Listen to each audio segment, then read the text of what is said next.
house at 6 in the morning to be picked up by a gang of his mates in a lorry, and then he'd be out digging all day. I was aware that my dad's job was very physical, but he seemed to like to be out working.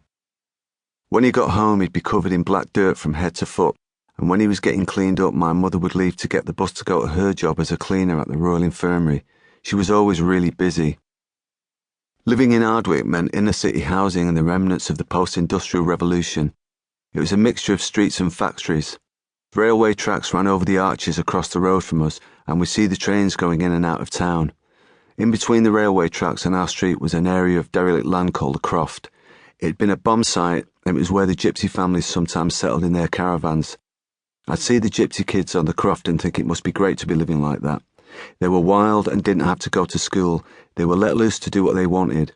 It looked lawless and dangerous living on the croft, and one day I worked up the courage to sneak over to talk to them. There was a small bonfire going and a few adults hanging around, and when I asked where they'd come from, it was strange to discover that there were people who didn't really belong anywhere. At night they'd be having parties and playing music really loudly on the radios in their caravans with the trains going by. Around the corner from us was a little park called Ardwick Green, which gave the area its name. My mother would take Claire and me to play on the swings and roundabouts there on our way back from town.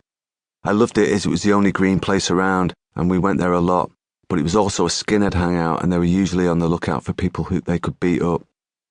Sometimes there would be drunks and down-and-outs lying around, and at other times teenagers would be wandering about, usually scruffy and with very long hair, and seemingly very confused. Later I would discover they were hippies, but at the time I just thought they were down on their luck. 2 streets away was the Manchester Apollo, which was a big 1930s Art Deco theatre that had become an ABC cinema. On some Saturday mornings I'd go with Claire to watch the grainy old black and white sci-fi and cowboy films, and every time I'd get a new badge with ABC Miners on it. Once in a while there would be a flash car parked outside the front, and a crowd of people would be gathered around to catch a glimpse of whichever British actor or TV personality was there, making a glamorous appearance on the pavement. The biggest attraction in Manchester in the 1960s, though, was Bellevue Fun Park, a couple of miles up the road. It was billed as the showground of the world and boasted a circus, which I thought was amazing, and a zoo, which was really grim, and the famous King's Hall where all the big 1960s pop acts like Manfred Mann, the Kinks, and the Animals played. Nearly all of my time as a child was spent with my extended family from Kildare. My dad's family of 5 and my mum's family of 14 meant that there were a lot of aunts and uncles and an ever-growing number of cousins. I was often at my grand's or at one of my relatives' houses, and as more babies arrived, everyone relied on each other for support and help with looking after the kids. Sometimes I would be enlisted to keep an eye on the younger ones, even though I was only a little kid myself. My Aunt Josie and my Uncle Patsy Murphy lived in the next street from us with my cousin Pat, who was 5 years older than me. Pat had come over from Ireland and liked messing around with bikes. I would bring my toy guitar to their house and he would show me whatever new tunes he had worked out on his harmonica. 2 doors up from them were my Uncle Christy and my Aunt Kathleen, with their 3 young boys, Chris, John and Brian.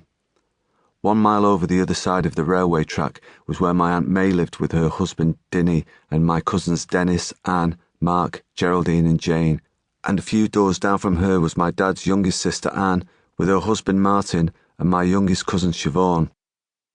2 of my mother's sisters lived a few miles away in Chorlton, and we got on the bus to visit them. Aunt Kathleen, Uncle Timmy and cousins Michael, Paul, Joseph and Tim, and Aunt Tess and Uncle Christy Brennan and cousins Jerry, Tony, Martin, Mary and Shane. Having so many relatives gave us all our own community and a shared sense of background and history that made us seem like a tribe. One morning I was in our back room, sitting on the floor and messing around with some toys when my mum dashed in with my Aunt May. There was a Dansette record player on a cupboard and I watched them hovering over it excitedly as my mum put on a 45 RPM record with a red label. The record dropped onto the turntable and I heard a simple guitar figure as Walk Right Back by the Everly Brothers started to play. I watched the 2 women closely while they shared the song, and I saw my mother as a music fan. I loved the sheer joy they took in playing the record. When it was finished, they pressed the switch again and the song started over. They continued playing it, pointing out bits and singing along until I knew all of the song myself. I'd never seen anyone playing the same record over and over again, and I'd never seen anyone identifying bits of the music as it played. It was an infectious pop song with a cheerful sound and great voices. But the best thing to me about the Everly Brothers record was the loud guitar. To keep listening to this audiobook for free, click the link in the description. It will take you to a free Audible trial where you can listen to this and many other books for free for 30 days.